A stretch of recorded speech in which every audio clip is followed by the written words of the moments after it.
ഇപ്പോൾ ഫുൾ സപ്പോർട്ടാണ്? ആദ്യം സപ്പോർട്ടൊന്നും ആയിരുന്നില്ല. കാലത്ത് അങ്ങനെയൊക്കെ ഉണ്ടായിരുന്നു. വല്ല സമൂഹഗാനമൊക്കെ പാടും. സമൂഹഗാനം ഒറ്റയ്ക്ക് പാടും ഞാൻ. BSc പഠിക്കുമ്പോൾ പരിചയപ്പെട്ടതാണ്. അത് ആ റിലേഷൻ കുറച്ച് ഒരു 2-3 മാസത്തെ പ്രണയമേ ഉള്ളായിരുന്നു. അതിനുശേഷം അവരങ്ങ് പോയി, ഞാനും അങ്ങ് പോയി. പക്ഷെ അതങ്ങ് അവിടെ വെച്ചിട്ട് അങ്ങ് കട്ടായി പോയി. തന്നെ നമ്മൾ ഒരിക്കലും അങ്ങനെ അങ്ങോട്ട് അടിച്ചാശി ചിലരുണ്ടല്ലോ അങ്ങനെ ഒന്നും വളരെ മോശപ്പെട്ട സിനിമയാണ്. അങ്ങനെയില്ല. ഞാൻ ആൾക്കാർ വെർബലായിട്ട് സംസാരിക്കും, അതെങ്ങനെയുണ്ട് അവരതിനെ കുറിച്ചുള്ള. ഇപ്പം നമ്മൾ ഈ ഫീൽഡിൽ നിൽക്കുന്ന. ഹായ്, ഹലോ, എല്ലാവർക്കും നമസ്കാരം. പുതിയൊരു എപ്പിസോഡിലേക്ക് എല്ലാവർക്കും സ്വാഗതം. നിങ്ങൾ തമ്പനയിൽ കണ്ടിട്ടുണ്ടാവും, ഞാൻ ഒരാളെ ഇന്ന് പറ്റിക്കാൻ പോവാണ്.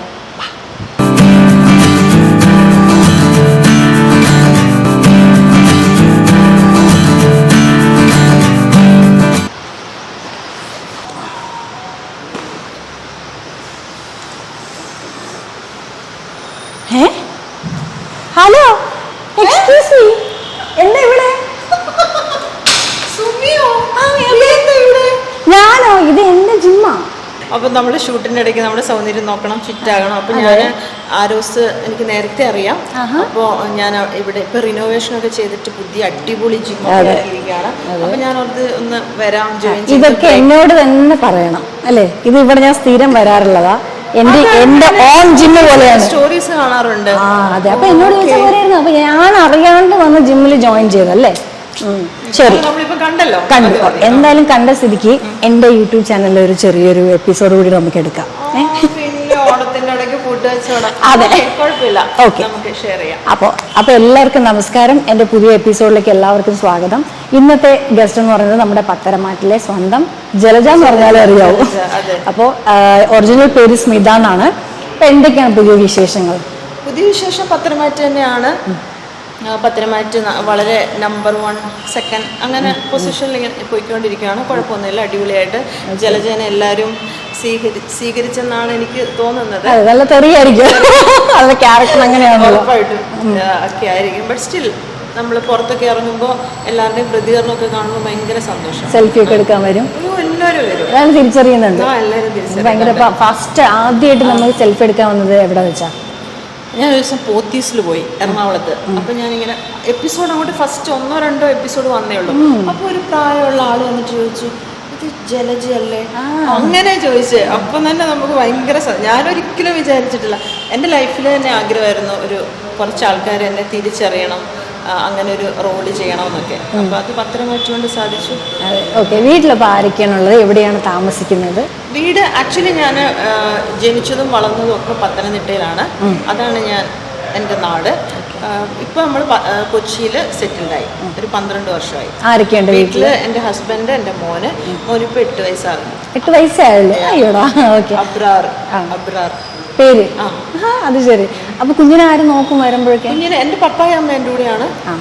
പിന്നെ ഹസ്ബൻഡ് കുറച്ച് വീട്ടിലൊക്കെ ഇരിക്കാൻ പറ്റുന്ന അങ്ങനത്തെ റിയൽ എസ്റ്റേറ്റും അങ്ങനത്തെ ജോബൊക്കെയാണ്. അപ്പൊ കുഞ്ഞ് സെറ്റായി? കുഞ്ഞിലെ മുതൽ ഇങ്ങനെ മാറി നിന്നപ്പോ ആ മോൻ സെറ്റായി അല്ലേ? കുഞ്ഞിലെ തൊട്ടല്ലല്ലോ, ഞാനിപ്പോ ഒരു 1.5 വർഷമല്ലേ സ്റ്റാർട്ടിങ്. അതിനു മുന്നേ ഞാൻ വീട്ടിലായിരുന്നു. പക്ഷെ കല്യാണത്തിന് മുമ്പ് ഞാൻ സിനിമയിൽ അഭിനയിച്ചിട്ടുണ്ട്. ഒരു സീരിയൽ ചെയ്തിട്ടുണ്ട്, മഴവിൽ മനോരമയില്. പക്ഷെ ആൾക്കാർ ഇങ്ങനെ പതുക്കെ അറിഞ്ഞൊക്കെ തുടങ്ങുമ്പോഴാണ് കല്യാണം കഴിഞ്ഞത്. പിന്നെ ഒരു 7 വർഷം ഞാൻ. ഹസ്ബൻഡ് ഫുൾ സപ്പോർട്ടാണ്? ആദ്യം സപ്പോർട്ടൊന്നും ആയിരുന്നില്ല. ഓക്കെ. ഇപ്പൊ കുഴപ്പമില്ല. അപ്പൊ മോനെല്ലാം ഓക്കെയാണ്. അപ്പൊ മോൻ പഠിക്കുന്നുണ്ടോ? മോന് തേർഡ് ഗ്രേഡ്. തേർഡിലാണ് പഠിക്കുന്നത്. ഓക്കെ. എറണാകുളത്ത്. ഓക്കെ. അപ്പൊ ക്യാരക്ടറിനെ പറ്റി പറഞ്ഞായിരുന്നല്ലോ, ഇങ്ങനെ ഒരു ക്യാരക്ടർ ചെയ്യണം എന്നൊക്കെ ഇങ്ങനെ പറഞ്ഞായിരുന്നല്ലോ. അപ്പൊ ഈ നെഗറ്റീവ് ക്യാരക്ടറാണോ ഇഷ്ടം? നെഗറ്റീവ് എൻ്റെ ഫേസിന്റെ ഒരു മുഖത്തിന്റെ ഒരു ഭാവം വെച്ചിട്ട് എനിക്ക് നെഗറ്റീവ്. എല്ലാവരും കഴിഞ്ഞ ദിവസം ഞാൻ ലുലു പോയപ്പോൾ ഒരു ഫാമിലി വന്ന്, താങ്കൾ സ്ക്രീനിലോട്ട് വരുമ്പോൾ ഞങ്ങൾ ഓർക്കും വല്ല നാഗിൻ വല്ലോ അങ്ങനത്തെ കണ്ണൊക്കെ പൂച്ചക്കണ്ണൊക്കെ അല്ലേ ഉള്ളതാണോ? ഇത് ലെൻസ് വെച്ചിരിക്കുകയാണോ? എനിക്കറിയാം. അങ്ങനെ എനിക്ക് എന്നാലും നല്ല കോമഡി ഒക്കെ ചെയ്യാൻ ഇഷ്ടമാണ്. ആണോ? അപ്പം ഈ ഡാൻസും കാര്യങ്ങളും അങ്ങനെ എന്തെങ്കിലും? വളരെ മോശമാണ്. ഞാനിപ്പോ പഠിപ്പിച്ചെനിക്ക് മനസ്സിലായി. ഓക്കെ. ഇങ്ങനെ പാട്ട് അങ്ങനെ വേറെ എന്തെങ്കിലും, ഈ അഭിനയം അല്ലാണ്ട് വേറെ എന്തെങ്കിലും കലാപരമായിട്ട്? പാട്ടെന്തോ കൊയറിലൊക്കെ പള്ളിയിലൊക്കെ പണ്ട് കാലത്ത് അങ്ങനെയൊക്കെ ഉണ്ടായിരുന്നു. വല്ല സമൂഹഗാനമൊക്കെ പാടും. സമൂഹഗാനം ഒറ്റയ്ക്ക് പാടും ഞാൻ. പിന്നെ ഡാൻസ് നമ്മുടെ പത്രമാറ്റിലെ ആൾക്കാർ ചെയ്യുമ്പോൾ എന്നെ ജലജനെ ഉൾപ്പെടുത്തുമ്പോൾ ചെറിയ രീതിയിലൊക്കെ കളിക്കും. പാട്ട് പാടും. എല്ലാത്തിലും ഇച്ചിരി ഇച്ചിരി കഴിവുകൾ എനിക്കുണ്ടെന്നാണ്. പാട്ട് പാടാൻ എനിക്ക് വേണ്ടി ഒരു പാട്ട് ചെറിയ 2-3 ലൈക്ക് തുമ്പി പാടിക്കോ. തുമ്പി വാ തുമ്പക്കുടത്തിൻ തുഞ്ചത്തായു ഞാലിടാം ആകാശ പൊന്നാലിനിലകളിലായത്തിൽ തൊട്ടേ വരാം. തുമ്പി വാ തുമ്പക്കുടത്തിൻ തുഞ്ചത്തായു ഞാലിടാം. ബാക്കി ആര് പാടും? ഓക്കെ, എന്തായാലും പറഞ്ഞ ഉടനെ ഈ പാടിയല്ലോ. ചിലവര് അറിയാമെങ്കിലും സിംഗേഴ്സ് എപ്പോ ആര് ചോദിച്ചാൽ പാടാൻ ഈ പാട്ട് വെച്ചേട്ടോ. അങ്ങനെ പഠിച്ചു വന്നിരിക്കണല്ലേ. വേറൊരു പാട്ടുണ്ട്, അതങ്ങനെ പഠിക്കുമ്പോ തൊണ്ടവേരെടുക്കുന്നു. ചിലവര് പറയും സിംഗേഴ്സ് അറിയാമെങ്കിലും പറയും അയ്യോ എന്റെ ത്രോട്ട് വയ്യ, ഞാൻ പാടുന്നില്ല, എനിക്ക് പറ്റില്ല എന്ന് പറയാറുണ്ട്. ഞാനിപ്പോ അത് പ്രതീക്ഷിച്ചു. എന്തായാലും ചോദിച്ചുടനെ നമ്മുടെ ജലജ പാടിയിരിക്കുകയാണ്. എനിക്ക് ഭയങ്കര ഹാപ്പി ആയിട്ട്. ചിലർ ഭയങ്കര ചമ്മല് കാണിക്കും. ഓക്കെ, അപ്പൊ ഈ പോലെ ജിമ്മിൽ ഇങ്ങനെ വന്നു, ബ്യൂട്ടി സംഭവങ്ങളൊക്കെ ബോഡി ഷേപ്പ് ഒക്കെ വരുത്തിക്കാൻ വന്നു എന്ന് പറഞ്ഞു. അപ്പൊ എന്താണ് സൗന്ദര്യം നിലനിർത്താൻ വേണ്ടി എന്തൊക്കെയാണ് ചെയ്യുന്നത്? സൗന്ദര്യം നിലനിർത്താൻ ഒന്നുമില്ല, നമ്മളിങ്ങനെ ചിരിച്ചു കളിച്ച് ചെറുപ്പം വളരെ മനസ്സ് ചെറുപ്പമാക്കി വെക്കുക. അയ്യോ ഞാൻ പ്രായമായി, എൻ്റെ കാലുമുട്ട് വേനെടുക്കും, ഇങ്ങനെയൊക്കെ പറഞ്ഞുകൊണ്ട് തടഞ്ഞു കൂടിയിരിക്കാതെ എപ്പോഴും ക്രിയേറ്റീവായിട്ട് എന്തെങ്കിലും ചെയ്തുകൊണ്ടിരിക്കുക. അതല്ലേ. പിന്നെ ഫുഡാണേലും കുറച്ച് മിനിമൈസ് ചെയ്യണം, എല്ലാം കൂടെ വാരി വലിച്ച് തിന്നരുത്. പിന്നെ നട്ട്സും അങ്ങനത്തെ കാര്യമൊക്കെ ഉൾപ്പെടുത്തണം. വെജിറ്റബിള്, ഫ്രൂട്ട്സ് എല്ലാം പോഷകാഹാരം അല്ലേ, അതൊക്കെ ഉൾപ്പെടുത്തി വളരെ ചെറുപ്പമായിട്ട് എല്ലാ ദിവസവും ഏതെങ്കിലും ഒരു പുതിയ കാര്യം പഠിക്കാൻ, അറ്റ്ലീസ്റ്റ് ഒരു വേർഡെങ്കിലും പഠിക്കാൻ. നമ്മുടെ ബ്രെയിനിനെ നമ്മൾ കൊല്ലരുത്, എപ്പോഴും എന്തെങ്കിലുമൊക്കെ ആക്കി എൻഗേജ്ഡ് ആക്കി വെക്കുക. ഓക്കെ, പാർലറിലൊന്നും പോകാറില്ല? ബ്യൂട്ടി പാർലർ ഒന്നും ഞാൻ പോകാറില്ല. പക്ഷേ സ്കിൻ ക്ലിനിക്കിൽ പോകും.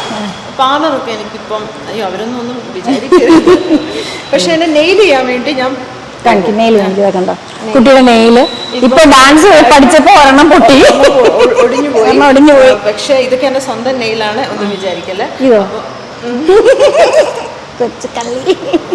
ഓക്കെ, പിന്നെ വേറെ എന്തൊക്കെയാണ് ബ്യൂട്ടി? ക്ലിനിക്ക് പോയിട്ട് നമ്മൾ എന്തെങ്കിലും എന്താ പറയാ ലേസർ ട്രീറ്റ്മെന്റ് അങ്ങനത്തെ സ്കിന്നൊക്കെ കുറച്ച് ഗ്ലോ ആകാനുള്ളൊക്കെ അങ്ങനത്തെ ഒക്കെ ചെയ്യാം. അത് കറക്റ്റ് ആണ്. ഇപ്പൊ ഇത്രയും സ്മിത പറഞ്ഞതെല്ലാം വളരെ കറക്റ്റ് ആണ്. ഞാൻ എല്ലാം ഇതുപോലെ ചെയ്യുന്നുണ്ട് അല്ലെ. മനസ്സെപ്പോഴും നമ്മൾ യങ്ങായി വെക്കുക, ഹാപ്പി ആയിട്ടിരിക്കുക, അത് വളരെ വളരെ കറക്റ്റ് ആയിട്ടുള്ള കാര്യമാണ് കേട്ടോ. വെറുതെ ചിലവരിങ്ങനെ സൗന്ദര്യം നിലനിർത്താൻ വേണ്ടി എന്തെങ്കിലും ചെയ്യുമെന്ന് ചോദിക്കുമ്പോൾ ആദ്യം പറയുക കുറച്ച് വെള്ളം കുടിക്കണം. അത് കറക്റ്റാണ്, ബ്യൂട്ടി പാർലറിൽ പോകണം, അങ്ങനെയല്ല. നമ്മൾ ആദ്യം വേണ്ടത് മനസ്സ് നല്ല യങ്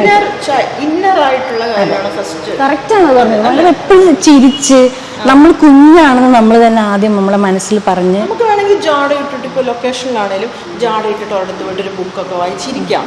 പക്ഷെ നമ്മൾ അങ്ങനെ ചെയ്താൽ നമ്മുടെ ജീവിതത്തിൽ ഒരു ദിവസമല്ലേ പോണത്. പത്തരമാറ്റിൽ വന്നതിന് ശേഷം ഓൾമോസ്റ്റ് ഒരു 15-20 ദിവസം ട്രിവാൻഡ്രത്താണ്. അപ്പൊ അതെന്റെ ജീവിതത്തിൽ ഒരു 20 ദിവസമാണ്. അത് ഞാൻ എന്തിനും മസിൽ പിടിച്ചിട്ട് ഇങ്ങനെ ഇരിക്കണം. നമ്മുടെ ഫാമിലിയാണ്. അപ്പൊ നമ്മളെല്ലാരും ഫാമിലി ആയിട്ട് കണ്ട് നമ്മൾ ഭയങ്കര അടിപൊളിയാണ്. എല്ലാവരുമായിട്ട് ചിരിച്ച് കളിച്ച്. ഏറ്റവും ബെസ്റ്റ് ആരാ അവിടെ?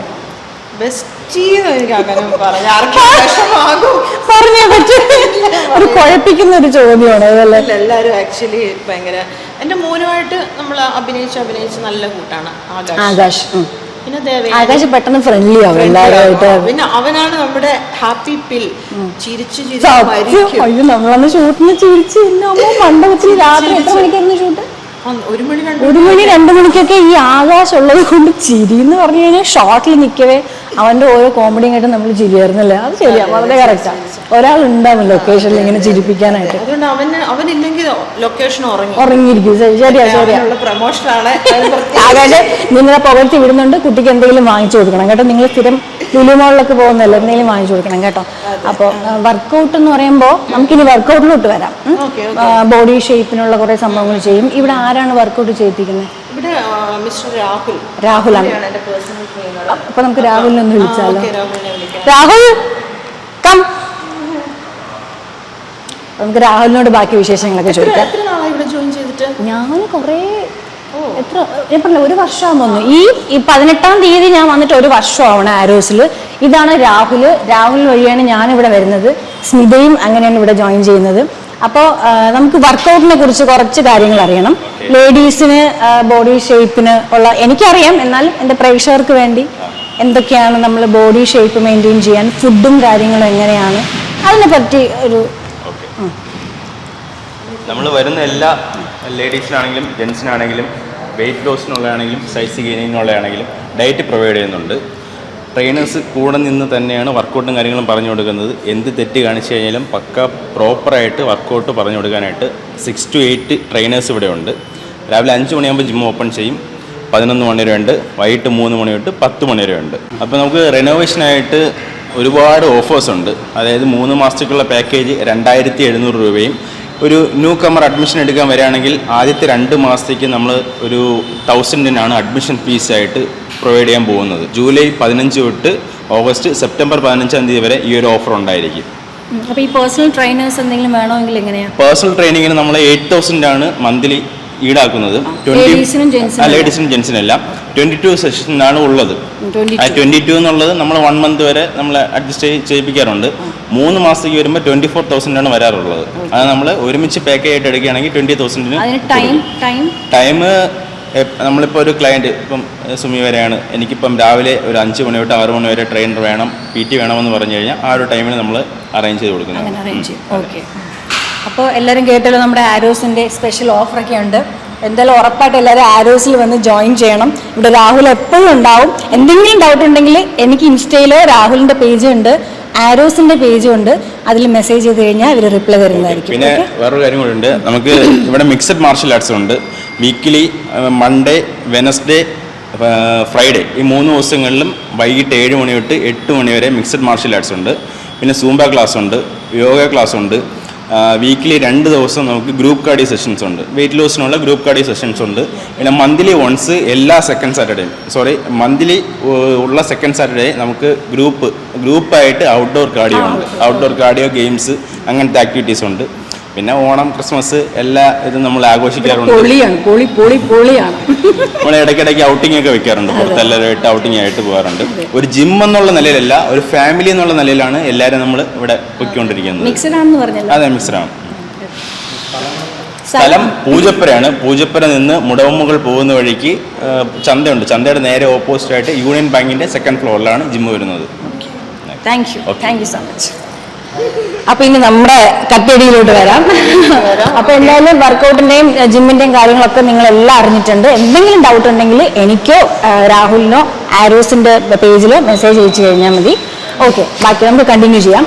ഇനി ബാക്കി ഹോബീസ് എന്തൊക്കെയാണുള്ളത്? ഹോബീസ്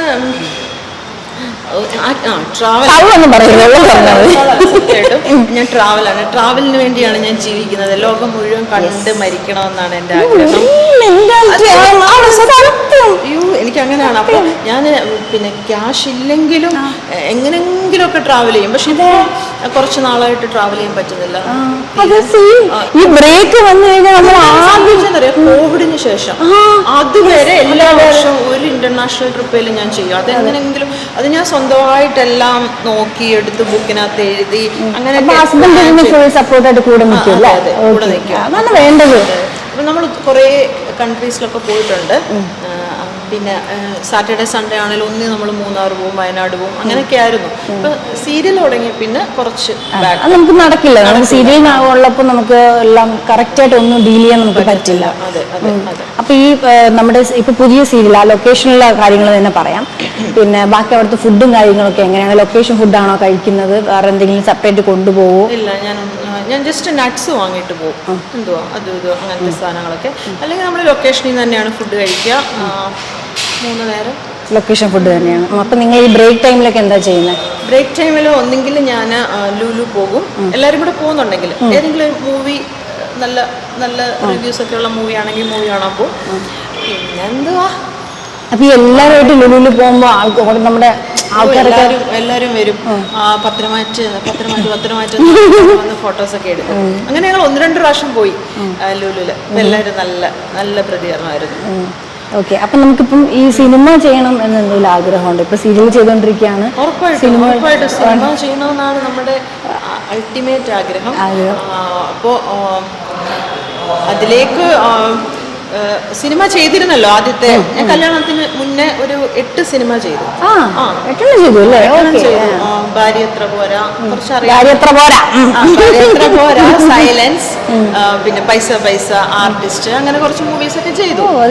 അപ്പൊ അന്നൊക്കെ ഞാൻ കുറച്ച് കുഞ്ഞുകുട്ടിയായിരുന്നു.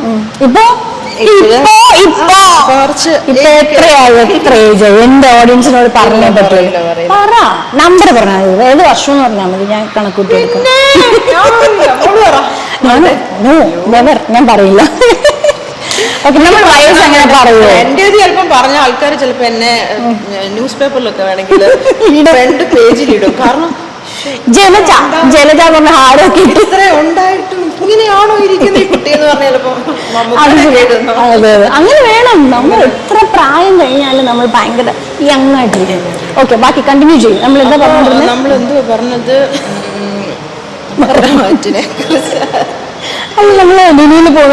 ലുലുലൊക്കെ പോകുന്നു.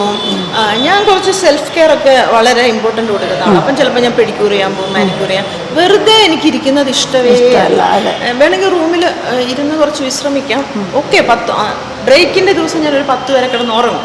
കാരണം നമുക്ക് ഉറക്കം ഭയങ്കരമായിട്ട് നിൽക്കും ഷൂട്ടിന്റെ ടൈമിൽ. അങ്ങനെ കുറച്ച് നേരം ഉറങ്ങും. അതിനുശേഷം ഞാൻ എന്താണേലും പുറത്തു പോകും. ഇഷ്ടമുള്ള ഫുഡ് ഏതാ? കപ്പയും മീൻകറി. നമ്മൾ പത്തനംതിട്ടക്കാരിയാണല്ലോ, പത്തനംതിട്ട വടശ്ശേരിക്കരക്കാരിയാണ്. അപ്പോൾ നമ്മുടെ നാട്ടിൽ ചക്കയും മാങ്ങയും കപ്പയും അങ്ങനെയൊക്കെ കഴിക്കാറുണ്ടോ? വീട്ടിൽ കുക്ക് ചെയ്യും. പക്ഷെ ഞാൻ ഷൂട്ടിന്റെ അവിടെ വന്നിട്ട് പറയാം, ഞാനാണ് വീട്ടിലെ പണിയെല്ലാം ചെയ്യുന്ന. കുക്ക് ആരും വിശ്വസിക്കത്തില്ല. നെയിൽ ഇങ്ങനെ വയ്ക്കും, കുക്ക് ചെയ്യാൻ വരുമ്പോ നെയിൽ ഇങ്ങനെ വയ്ക്കും. അതിലൊക്കെ ഒടുങ്ങി കുക്ക് അപ്പൊ നീ കുക്ക് ചെയ്യോ? ഞാൻ പറഞ്ഞു ഞാൻ കുക്കൊക്കെ ചെയ്യും. ഞങ്ങള് പിന്നെ എൻ്റെ ഹസ്ബൻഡ് കണ്ണൂരുകാരനാണ്. അപ്പം പുള്ളിക്ക് വൈകിട്ട് ചോറ് കഴിക്കൂല. അവിടെ അപ്പം, പത്തിരി, പത്തല് അതൊക്കെ കഴിക്കണം. അപ്പൊ അതൊക്കെ ഉണ്ടാക്കും. ഒരു ചിക്കൻ കറി ഉണ്ടാക്കും, മീൻ കറി ഉണ്ടാക്കും. എല്ലാം നെയ്ച്ചോറ്, എല്ലാ ദിവസവും നെയ്ച്ചോറാണ്. എളുപ്പമുള്ളത് ഉണ്ടാക്കും. ഇത്രയും ഉണ്ടാക്കിയിട്ട് അത് കഴിക്കില്ലേ?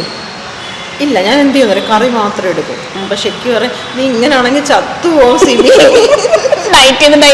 നീ ചത്തു. അപ്പൊ എനിക്ക് മോള് കഴിക്കുന്ന പറഞ്ഞാൽ 2 ഉരുള വായു തരും. അത് കഴിച്ചേ പറ്റുള്ളൂ. കഴിച്ചേ പറ്റും. അങ്ങനെയൊക്കെ കഴിക്കും. പെട്ടെന്ന് വണ്ണം വെക്കുന്ന പ്രകൃതമാണ്. എനിക്ക് കഴിക്കാൻ ഭയങ്കര കൊതിയുള്ള, ഞാൻ ഭയങ്കര ഫുഡിയാണ്. എല്ലാ പക്ഷെ എന്ന് പറഞ്ഞിട്ട് ഞാനൊന്നും കഴിക്കാതെ ഇരിക്കൂല. ഷോപ്പിംഗ് ഇഷ്ടമാണോ? ഷോപ്പിംഗ് ഇഷ്ടമാണ്. ഏറ്റവും ഇഷ്ടമുള്ള ഡ്രസ്സ് ഏതാ? എനിക്ക് എന്നെ ശ്രദ്ധിച്ചാൽ അറിയാം, ഞാൻ കുറച്ച് ഫാഷൻ സെൻസ് ഉള്ള കുട്ടിയാണ്. ഞാൻ എല്ലാ ഫാഷൻ ട്രെൻഡ്സും ഫോളോ ചെയ്യുന്ന ആളാണ്. അപ്പം ഞാൻ അതിനനുസരിച്ചുള്ളതൊക്കെ എല്ലായിടത്തും നോക്കിയൊക്കെ വെച്ച് ഞാൻ ട്രാവലൊക്കെ ചെയ്യുമ്പോഴാണ് ചെയ്തുകൊണ്ടിരുന്നത്. ഇപ്പം ട്രാവൽ ചെയ്യാത്ത സ്ഥിതിക്ക് നമ്മുടെ അവിടെ കൊച്ചിയിൽ കുറച്ച് നല്ല ഷോപ്സ് ഒക്കെ പൈസയൊക്കെ ഞാൻ പത്തനംതിട്ടയിലെ പൈസ എല്ലാം എടുത്തിട്ട് ഹസ്ബൻഡ് വേറെ പ്രശ്നമൊന്നുമില്ല, ഫുൾ ഷോപ്പ് ചെയ്ത് തീർക്കും. അയ്യോ, അങ്ങനെയൊന്നും തീർക്കില്ല. എൻ്റെ വീട്ടിൽ ചെന്നാൽ ഞാൻ എൻ്റെ ഇതൊക്കെ ഞാൻ എൻ്റെ കോൺട്രിബ്യൂഷൻ ഒക്കെ ചെയ്യും. അല്ലാണ്ട് അയ്യോ പുള്ളി കൊടുക്കട്ടെ, ഇപ്പൊ നമ്മളൊരു ഷോപ്പിൽ പോയാൽ ഞാൻ കൊടുക്കും, അവർ കൊടുക്കട്ടെ, അങ്ങനെ നോക്കുന്ന ഒരു സംഭവമൊന്നുമില്ല. പക്ഷേ എൻ്റെ സാധനങ്ങളും എൻ്റെ സ്കിന്നിന്റെ കാര്യങ്ങളൊക്കെ ഞാൻ എന്താണ് എല്ലാം ബ്രാൻഡ് സാധനങ്ങളൊക്കെയാണ് വാങ്ങുന്നത്. അതോ അല്ലെങ്കിൽ ഞാൻ ഭയങ്കര ബ്രാൻഡിന്റെ ആളാണ്. പക്ഷെ പൊങ്ങച്ചോന്ന് തോന്നരുത്. പക്ഷെ എനിക്ക് അത് അല്ലാത്ത ഇട്ടം ശരീരത്തിൽ അങ്ങോട്ട് എന്തോ ഒരു അങ്ങനെയാ, അത് ഉപയോഗിച്ചായിരിക്കും. പക്ഷെ ഇപ്പം ഞാൻ കുറച്ച് മാറി. ഇപ്പം നല്ല കളർഫുൾ സാധനങ്ങളും നല്ല ക്ലോത്ത് നല്ലതാണെങ്കിൽ ഞാൻ മേടിക്കും. ഓക്കെ, അപ്പം ഹസ്ബൻഡുമായിട്ട് എന്തെങ്കിലും വഴക്കും ഒക്കെ ഉണ്ടാവാറുണ്ടോ? എന്തെങ്കിലും നിങ്ങൾ തമ്മിൽ എന്തെങ്കിലും വാക്കു തർക്കങ്ങൾ അങ്ങനെ എന്തെങ്കിലും? ഇപ്പൊ ലാസ്റ്റ് ആയിട്ട് നിങ്ങൾ പിണങ്ങിയത് എന്തിനാ? ഞങ്ങള് അങ്ങനെയൊന്നും പിണങ്ങാറൊന്നുമില്ല. പക്ഷെ നമ്മൾ ഭയങ്കരമായിട്ട് വഴക്കൊക്കെ ഉണ്ടാവും. ലവ് മാരേജ് ആണോ? അതെങ്ങനെ? അത് പറയാ, അത് ഞാൻ വിട്ടുപോയി. ലവ് മാരേജ് അത് എങ്ങനെ, എവിടെ വെച്ച്? കാസ്റ്റ് മാരേജ് ആണ്. ഓ, പുള്ളി പേര്? ഞാൻ ക്രിസ്ത്യനാണ്, പുള്ളി മുസ്ലിമാണ്. അവര് മുസ്ലിമാണോ? അവൻ ക്രിസ്ത്യൻ, ഞാൻ മുസ്ലിമാണ്. നീ മുസ്ലിമാണോ? നമ്മളെല്ലാം കൊണ്ടും വിടാത്തെ ഇതിപ്പോ അതൊന്നും പറയല്ലേ. ഞാൻ എന്റെ റിലേറ്റീവ്സിന്റെ അടുത്തൊക്കെ പോകുമ്പോ അവിടെയൊക്കെ പോകുമ്പോ തലയിൽ തുണിയൊക്കെ ഭയങ്കര മര്യാദയോടെ പറഞ്ഞില്ലേ. അപ്പൊ ഞാൻ മംഗലാപുരത്ത് പോസ്റ്റ് BSc പഠിക്കുമ്പോൾ പരിചയപ്പെട്ടതാണ്. അത് ആ റിലേഷൻ കുറച്ച് ഒരു 2-3 മാസത്തെ പ്രണയമേ ഉള്ളായിരുന്നു. അതിനുശേഷം അവരങ്ങ് പോയി, ഞാനും അങ്ങ് പോയി. പക്ഷെ അതങ്ങ് അവിടെ വെച്ചിട്ട് അങ്ങ് കട്ടായി പോയി. പക്ഷെ പിന്നെ ഒരു 5 വർഷത്തിന് ശേഷം എന്നെ മനസ്സിൽ പുള്ളി എന്താണെന്നറിയില്ല എന്നെ വിളിച്ചു. അവിടെ നോക്കി പറയും. ആണോ? ഓക്കെ സിമി, എനിക്ക് നിന്നെ മറക്കാൻ കഴിയും. പുള്ളിയുടെ പേരെന്നാ? ഷക്കീൽ. ഷക്കീൽ. ഷക്കീൽ കേക്കൂ. ഷക്കീൽ ഇത് കേൾക്കുന്നുണ്ട്. ഷക്കീൽ നിങ്ങളുടെ പ്രണയ കഥ പറയാണ്. പറയൂ. അപ്പൊ എന്നെ നിന്നെ പോലും വേറൊരാളെ ഞാൻ കണ്ടിട്ടില്ല, നിന്നെ പോലുള്ള കെയറിങ് ഉള്ള ഒരാളെ കണ്ടിട്ടില്ല എന്ന് പറഞ്ഞാൽ അദ്ദേഹം എന്നെ വിളിക്കുകയാണ്. പക്ഷെ ഞാൻ മൈൻഡ് ചെയ്തില്ല. പിന്നെ വിളിച്ചുകൊണ്ടിരുന്നു, ഞാൻ മൈൻഡ് ചെയ്തില്ല. അതിനുശേഷം ഞങ്ങൾ എങ്ങനെയോ പിന്നെയും സംസാരിക്കാൻ തുടങ്ങി. അങ്ങനെ കല്യാണത്തിൽ വന്നു. കല്യാണം കഴിച്ചു. എത്ര വർഷം കൊണ്ട് കല്യാണം കഴിച്ചു? ഒരു 6 മാസം ഞാൻ പുള്ളിനെ നോക്കി. Waiting period. പഠിക്കാൻ വേണ്ടി. അത് പഠിക്കാൻ വേണ്ടി. അപ്പൊ ഞാൻ വേറൊരു ക്വസ്റ്റ്യൻ ചോദിക്കണമെന്ന് വന്നപ്പോഴേ ഞാൻ എപ്പോഴും വിചാരിക്കും ഞാൻ വിട്ടുപോകും. ഈ പല്ല് വെച്ചിരിക്കുന്നത് എന്താ? അത് ഒന്ന് കാണിച്ചേ. പല്ല് കണ്ടോ? എപ്പോഴും കളയൊക്കെ ജലജിച്ചിരിക്കുന്നു. അത് പിന്നെ അത് നമ്മൾ പനമ്പള്ളി നഗറിലെ എലൈറ്റ് ഡെന്റൽ സ്റ്റോർ. അത് എടുത്തു പറയണം. കാരണം ഒരു 6 മാസത്തെ വാലിഡിറ്റി ഉള്ളു. ഇത് ഇളകി പോകേണ്ടതാണ്. പക്ഷെ 2 വർഷമായിട്ടും പോയിട്ടില്ല. അവർക്ക് തന്നെ അത്ഭുതം. അതെന്നറിയോ? ഫുഡ് കഴിക്കില്ല കുട്ടി. ഫുൾ ജ്യൂസ്, ഭയങ്കര സ്റ്റൈലിഷ് ആയിട്ടുള്ള ഫുഡ് കഴിക്കുന്നതാണ്. കടിച്ചു പറിച്ച് പോകേണ്ടതാണ്. എനിക്ക് പല്ല് കഴിച്ചാലും പലർക്കും അത്ഭുതമാണ്. സാധാരണ ഇളകി പോകേണ്ടത്. പലരും പറയും ഇത് ഞങ്ങൾ അടിച്ചോണ്ട് പോകും ജലജ എപ്പോഴും. സാധനം എന്താ വെച്ചിരിക്കുന്നെന്താ? ഇത് ആക്ച്വലി സിന്തറ്റിക് സ്റ്റോൺ ആണ്, ഡയമണ്ട് അല്ല. ഡയമണ്ട് ആണെന്നാണ് എല്ലാവരോടും ഞാൻ പറയുന്നത്. അന്ന് ഷൂട്ടിന് വന്ന പെണ്ണിന് പറഞ്ഞത് ഡയമണ്ട് ആണെന്നാണ് പറഞ്ഞത്. ഇപ്പൊ പൊളിഞ്ഞ ഗൈസ്, ഡയമണ്ട് ഒന്നും അല്ല. ഇത് കട്ട് ചെയ്യില്ല. അപ്പൊ അങ്ങനെ അവർക്കും ഭയങ്കര സന്തോഷമായി. അപ്പൊ എൻ്റെ അടുത്ത് കഴിഞ്ഞ ദിവസം എന്നോട് പറഞ്ഞു ഒന്ന് വാ. അപ്പൊ ജസ്റ്റ് ഞാൻ പല്ലൊക്കെ പോയിട്ട് ക്ലീനൊക്കെ ചെയ്തു അവിടെ തന്നെ. നല്ല എല്ലാം മെയിൻറ്റെയിൻ ചെയ്യാറുണ്ട്. അല്ല നമ്മൾ ടീത്തൊക്കെ എന്താണെങ്കിലും ഇടയ്ക്ക് റിവ്യൂ ചെയ്യണം. കാരണം പ്രായമൊക്കെ ആകുമ്പോൾ എല്ലാം കുട്ടി പൊളിഞ്ഞു. പ്രായമായെന്ന് എടുത്തെടുത്ത് പറയുന്നത് പ്രായമെന്ന് ഞാനത് സമ്മതിച്ചു കൊടുക്കുകയില്ല. പ്രായമെന്ന് പറഞ്ഞു കഴിഞ്ഞാൽ എന്റെ മോന്റെ പ്രായമൊക്കെ ചോദിക്കുമ്പോഴേ അപ്പൊ നിനക്ക് എത്ര വയസ്സുണ്ട്? നീ നിനക്ക് 10-40 വയസ്സുണ്ടോ എന്നാണ് എല്ലാവരും ചോദിക്കുന്നത്. പിന്നെന്താ? അപ്പൊ നമുക്ക് ഇനി വേറെ എന്തെങ്കിലും പറയണ്ടോ? ഇല്ലല്ലോ അതിനെ പറ്റി. അപ്പൊ നമുക്ക് സിനിമകളെ കുറിച്ച് പറയാം. ഇപ്പോഴത്തെ സിനിമകളും പഴയകാലത്തെ സിനിമകളും രണ്ടാണ്. ഒരുപാട് വ്യത്യാസമുണ്ട്. അപ്പൊ ഇപ്പം എന്താണ് താങ്കളുടെ അഭിപ്രായം? എന്താണ് ഇപ്പോഴത്തെ സിനിമകളാണോ ബെറ്റർ, പഴയകാല സിനിമകൾ ബെറ്റർ ആണോ എന്ന് ചോദിച്ചാൽ പഴയ കാലത്തെ ജനറേഷൻ ഇത് വെച്ച് നോക്കും. പഴയ കാലത്തെ സിനിമകൾ കണ്ടിരിക്കാനും പാട്ടുകൾ കേൾക്കാനൊക്കെ ഭയങ്കര രസമാണ്. കഥകളുണ്ട്. പക്ഷെ ഇന്ന് ആ കഥകൾ ഇന്നത്തെ ജനറേഷന്റെ വീക്ഷണമേ മാറിയില്ലേ. അവര് നമ്മളെപ്പോലെ ടെക്നോളജി കണ്ടിട്ടല്ലേ വളരുന്നത്. നമ്മളെല്ലാം കണ്ടിങ്ങനെ അങ്ങനെയല്ലായിരുന്നു. അപ്പോൾ പറഞ്ഞിട്ട് കാര്യമില്ല. പഴയ കാലത്തെ സിനിമ എടുത്ത് കാണാൻ പറഞ്ഞാൽ അവർക്ക് ദേഷ്യം ഒട്ടും ഇഷ്ടപ്പെടില്ല. ഇപ്പോഴത്തെ സിനിമ ഇപ്പൊ രണ്ട് വേർഷനാണ്. അപ്പൊ അത് നമ്മള് രണ്ടിനെ നമുക്ക് കുറ്റം പറയാൻ പറ്റില്ല. ലോകവും ടെക്നോളജിയും വളരുന്നതിനനുസരിച്ച് നമ്മൾ അത് അക്സെപ്റ്റ് ചെയ്തേ പറ്റും. അപ്പൊ ഏതെങ്കിലും ക്യാരക്ടറുകൾ കാണുമ്പോൾ എനിക്കിത് ചെയ്യാൻ പറ്റിയിരുന്നെങ്കിൽ, ഇപ്പൊ നമ്മളിപ്പോ മണിച്ചിത്രത്താഴ് അങ്ങനത്തെ കുറെ സംഭവങ്ങളും ശോഭന ചേച്ചിയും നമ്മുടെ മഞ്ജു വാര്യരൊക്കെ ചെയ്ത കുറെ ക്യാരക്ടേഴ്സ് ഉണ്ട്. അത് ഏതെങ്കിലും ഞാൻ തോന്നിയിട്ടുണ്ടോ? ഇല്ല. ചെയ്യാം, എനിക്കറിയില്ല. നമ്മളിപ്പം തുടങ്ങിയതല്ലേ ഉള്ളൂ, സ്റ്റാർട്ടിങ് അല്ലേ ഉള്ളൂ. ഇപ്പോഴാണ് ഓരോ പഠിച്ചുകൊണ്ട് വരുന്നത് ഓരോ ആക്ടിവിറ്റി. ഇപ്പൊ ജലജ ജസ്റ്റ് പോയിട്ട് ഡയലോഗ് പറയുന്നതല്ലാതെ എനിക്ക് കുറെ ആക്ടിവിറ്റീസും ഉണ്ട്. അത് ചെയ്യുന്നു, ഇത് ചെയ്യുന്നു, ഓരോ കുനിഷ്ടൊപ്പിക്കുന്നു. അതൊക്കെ ചെയ്യുമ്പോഴാണ് എനിക്കിത് ചെയ്യാൻ പറ്റും. അങ്ങനെ എന്റെ മനസ്സിൽ ഓരോ കോൺഫിഡൻസ് ഇങ്ങനെ വന്നുകൊണ്ടിരിക്കുന്നതേ ഉള്ളൂ. അപ്പൊ ആദ്യത്തെക്കാൾ ഇപ്പം ബെറ്റർ ആയെന്ന് തോന്നുന്നുണ്ടോ? എല്ലാവരും പറഞ്ഞു ബെറ്റർ ആയെന്ന്. ആദ്യത്തെ എപ്പിസോഡ്സ് എല്ലാം കണ്ട് അതിനുശേഷം ഇപ്പം കാണുന്ന എല്ലാവരും പറയുന്നുണ്ട് സ്മിത ഒത്തിരി ബെറ്റർ ആയി. ഹസ്ബൻഡ് എന്താ പറയാറ്? ആദ്യ സമയത്തൊക്കെ കുറച്ച് മോനെ ചെറുതല്ലേ, അപ്പൊ ഒരു ചെറിയൊരു വിഷമം ഉണ്ടായിരുന്നു. പ്രത്യേകിച്ചും ട്രിവാൻഡ്രം വരണം, അവനെ സ്കൂളിൽ വിടണം. അപ്പൊ പക്ഷെ ഇത് കണ്ടു കഴിഞ്ഞിട്ട് ജനങ്ങൾ ഇത് അക്സെപ്റ്റ് ചെയ്തപ്പോൾ ഷെക്കിക്ക് ഭയങ്കര സന്തോഷമാണ്. പുറത്തൊക്കെ പോകുമ്പോൾ എല്ലാവരും വന്നിട്ട് വേണ്ടുമ്പോൾ ഷെക്കി ജലജ വില്ലത്തിയാണ് അങ്ങനെയൊക്കെ പറയും. ഫസ്റ്റ് എങ്ങനെ ഈ സീരിയൽ കാസ്റ്റ് ചെയ്യുന്നത്? എങ്ങനെയാ കാസ്റ്റ് ചെയ്യുന്നത്? ഞാൻ ബിഗ് ബോസിൽ പോകാൻ വേണ്ടിയിട്ട് ഇങ്ങനെ ഇരിക്കുകയായിരുന്നു. ഇന്റർവ്യൂ എല്ലാം കഴിഞ്ഞിട്ട് സെറ്റായിട്ടിരിക്കുമ്പോൾ അവര് എനിക്ക് ആ വർഷം എനിക്ക് പോകാൻ പറ്റിയില്ല. അപ്പോൾ അവർ പറഞ്ഞു സ്മിത ഇതുപോലൊരു സീരിയൽ, ഒരു ഫിക്ഷൻ സീരിയൽ തുടങ്ങുന്നുണ്ട് ഏഷ്യാനെറ്റിൽ. അതിലൊരു നെഗറ്റീവ് ക്യാരക്ടറുണ്ട്. അതിൻ്റെ ഓഡീഷൻ ഒന്ന് പോയി അറ്റൻഡ് ചെയ്യാൻ പറഞ്ഞു. അങ്ങനെ ഓഡീഷന് വന്നാണ്. ഓഡീഷൻ വന്നാണ് കിട്ടിയത് അല്ലേ? ഓഡീഷൻ വന്ന് ചെയ്ത് കഴിഞ്ഞപ്പോഴത്തേന് പിറ്റേ ദിവസം വിളിച്ചിട്ട് പറഞ്ഞു, സ്മിത ക്യാരക്ടറിന് ഫേസ് വളരെ കറക്റ്റാണ്, അഭിനയം എനിക്ക് അതിനെ കുറിച്ച് പറഞ്ഞു. അഭിനയം കണ്ടപ്പോ അവർക്ക് തികഞ്ഞു, അയ്യോ നമുക്ക് തെറ്റുപറ്റിയെന്ന് തോന്നുന്നു, പക്ഷെ ക്യാരക്ടറിന് കറക്റ്റാണെന്ന് പറഞ്ഞു. അപ്പം എന്നോട് പറഞ്ഞു ഓക്കെ ഷൂട്ട് തുടങ്ങുവാണ് ഏപ്രിൽ, കഴിഞ്ഞ വർഷം ഏപ്രിൽ 1-ാം തീയതി. എന്നെ ഞങ്ങളെ വെച്ചിട്ടാണ്. കഴിഞ്ഞ വർഷമാണ് തുടങ്ങിയത്, ഒരു വർഷമായുള്ളൂ. 1.25 വർഷമായിട്ടുള്ളൂ, 1.5 വർഷമായിട്ടുള്ളൂ. അത്രേ ഉള്ളൂ അല്ലേ? ഇപ്പൊ എത്ര എപ്പിസോഡ്? ജൂലൈ ആയില്ലേ? കഴിഞ്ഞ ഏപ്രിൽ. ഇപ്പൊ എത്ര എപ്പിസോഡ്? 300. കറക്റ്റ്. അപ്പൊ ഞാനും അക്കുവായിരുന്നു ആദ്യത്തെ സീന്. അയ്യോ രസമായിരുന്നു. എന്തായിരുന്നു സീന്? ഞാൻ അവനോട് പോയിട്ടൊരു എന്തോ ഒരു കുശുമ്പ് പറയുന്നതാണ്. അപ്പൊ അവനാണ് ഭയങ്കര ബലമൊക്കെ പിടിച്ചിങ്ങനെ കൈയൊക്കെ കെട്ടി ഇങ്ങനെ നിൽക്കും. എനിക്കാണെങ്കിൽ ആരെയും അറിയത്തില്ല. ഞാൻ ആകെ ടെൻഷൻ അടിച്ച്, എൻ്റെ ടെൻഷൻ കണ്ടിട്ട് പിന്നെ എല്ലാവരും പറഞ്ഞു, ആക്ച്വലി ശരിക്കുള്ള സ്റ്റോറി എനിക്കും അറിയില്ലായിരുന്നു. പിന്നെ അവരെന്നെ വിളിച്ചുകൊണ്ട് പോയി സ്റ്റോറി എല്ലാം പറഞ്ഞു. ഇതാണ് ഇത്രയും ഷാർപ്പായിട്ട് ചെയ്യേണ്ട ക്യാരക്ടറാണ്, നെഗറ്റീവാണെന്നൊക്കെ പറഞ്ഞ് പിന്നെ ശരിയായി വന്നു. അപ്പൊ അതിനു വേണ്ടി ഒരു പ്രിപ്പറേഷൻ ഒന്നും എടുത്തില്ല? ക്യാരക്ടർ ഇങ്ങനെ പറഞ്ഞു അങ്ങനെ ഒരു പ്രിപ്പറേഷൻ ഒന്നും എടുത്തില്ല? പക്ഷേ ഞാൻ കുറച്ച് ഹാർഡ് വർക്ക് ചെയ്യുന്ന ആളാണ്. ഇപ്പം ലൊക്കേഷനിലാണെങ്കിലും എല്ലാവരും ഇപ്പം ചോദിച്ചാൽ പറയും ജലജ കോസ്റ്റ്യൂം ആണെങ്കിലും ഓർണമെന്റ്സ് ആണെങ്കിലും ഇപ്പം എനിക്കൊരു സീൻ കിട്ടിയാൽ ഞാനത് ഇരുന്ന് വായിക്കും, അത് നോക്കും, അഭിനയിച്ചു പോയി നോക്കും. ഞാൻ ബാത്റൂമിൽ പോയിട്ട് അഭിനയിക്കുമായിരുന്നു. ഇപ്പം അതൊക്കെ കുറച്ച് മാറി. എന്നാലും ഞാൻ എല്ലാം ചെയ്ത് നോക്കിയിട്ട് ചെയ്യാറുള്ളൂ. വെരി ഗുഡ്, അത് അടിപൊളിയായിട്ടുണ്ട്. അത് എല്ലാവരും എല്ലാവരും പറയും ജലജ ഇങ്ങനെ ചെയ്യുമെന്ന്. അതെ, നമുക്കത് സ്വന്തമായിട്ടൊരു കോൺഫിഡൻസ് കിട്ടാൻ അത് ചേഞ്ച് ഉണ്ട് മുമ്പത്തെക്കാളും. കാരണം ആദ്യം ഞാൻ വന്നിട്ടുണ്ടല്ലോ, ആ ടൈമിൽ ഡയറക്ടർ ചീത്ത പറഞ്ഞ ഞാൻ കേട്ടിട്ടുണ്ട്. നിന്ന് കേൾക്കും, ഇങ്ങനെ ചിരിച്ചിട്ട് സാർ ചീത്ത പറഞ്ഞാലും സാർ ഞാനിപ്പോ ശരിയാക്കാം സാർ, ആര് ചീത്ത പറഞ്ഞാലും ഞാൻ കണ്ടിട്ടുണ്ട്, എനിക്കറിയാം.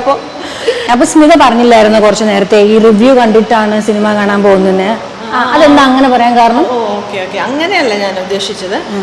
ഇപ്പൊ ഞാൻ ഇപ്പൊ ഒരു സിനിമ അനൗൺസ് ചെയ്തില്ലേ, ആ സമയം തൊട്ട് എനിക്കൊരു സ്പാർക്ക് അടിച്ചാൽ ഞാൻ എല്ലാം നോക്കി വെക്കും. കാസ്റ്റ് എന്തുവാണ്, പതുക്കെ അതിന്റെ ന്യൂസും എല്ലാം വായിച്ചു വെക്കും. അങ്ങനെ എനിക്ക് ആ സിനിമ കാണണമെന്ന് തോന്നി ഉറപ്പായിട്ടും എന്തേലും ഒരു സ്ട്രൈക്ക് ചെയ്യുമല്ലോ. ചിലപ്പം പേരായിരിക്കും, അതിലെനിക്ക് ഇഷ്ടപ്പെട്ട ആർട്ടിസ്റ്റ് ആയിരിക്കും. അങ്ങനെ നോക്കിയിട്ട് എനിക്ക് ഇൻവെസ്റ്റിഗേഷൻ അല്ലെങ്കിൽ ത്രില്ലറൊക്കെ ഒരു അങ്ങനത്തെ മൂവീസൊക്കെ ഇല്ലേ, അതൊക്കെ കണ്ടാൽ ഉറപ്പായിട്ടും കാണാം. അപ്പൊ ഈ റിവ്യൂ പറയുന്നതിനെ പറ്റി റിവ്യൂ കണ്ടിട്ട് ചിലവര് വിലയിരുത്തും.